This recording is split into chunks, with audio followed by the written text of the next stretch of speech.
Gusto mo bang kontrolin or ayusin ang cellphone ng parents mo or ng anak mo or ng client mo kahit na magkalayo kayo?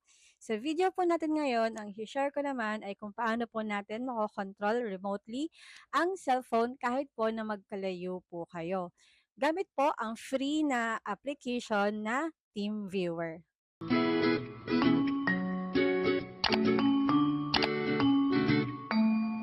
Hello po mga Amaras! Welcome back to my channel. Gusto mo bang kontrolin or ayusin ang cellphone ng parents mo or ng anak mo or ng client mo kahit na magkalayo kayo? Sa video po natin ngayon, ang i-share ko naman ay kung paano po natin makokontrol remotely ang cellphone kahit po na magkalayo po kayo. Gamit po ang free na application na TeamViewer. Kaya tara, start na natin. Game. Yan, game. Ito yung cellphone ni Mama. Ang pipindutin dito kay Mama, quick support. Yan. Tapos, yung akin kasi ako yung magsusupport kay Mama. Team viewer lang sa akin. Papahin ko yung ID ni Mother. Yan. Sign in lang, okay.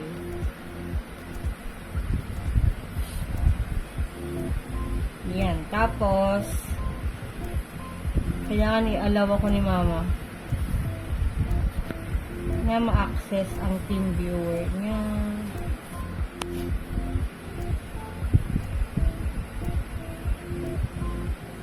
Ayan. Tapos, ikaw, makikita mo to, yung verify this user.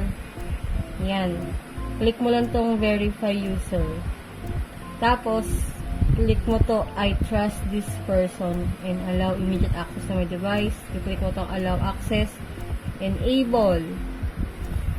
Tapos, sa downloaded apps, makikita nyo tong TeamViewer Universal Add-on. Yan. Enable nyo to, yung add-on. Yan. Tapos, yan, balik. Allow access. Tapos, click mo tong start. Yan. Tapos, Okay na. okay na. Kaya ko na siyang, yan. Kaya ko na kontrolin yung cellphone ni Mama.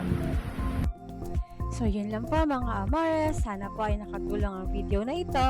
Don't forget to hit the subscribe button and share nyo na rin po para mas marami pa po tayong maabot at matulungan. Salamat po. Hanggang sa muli. Paalam!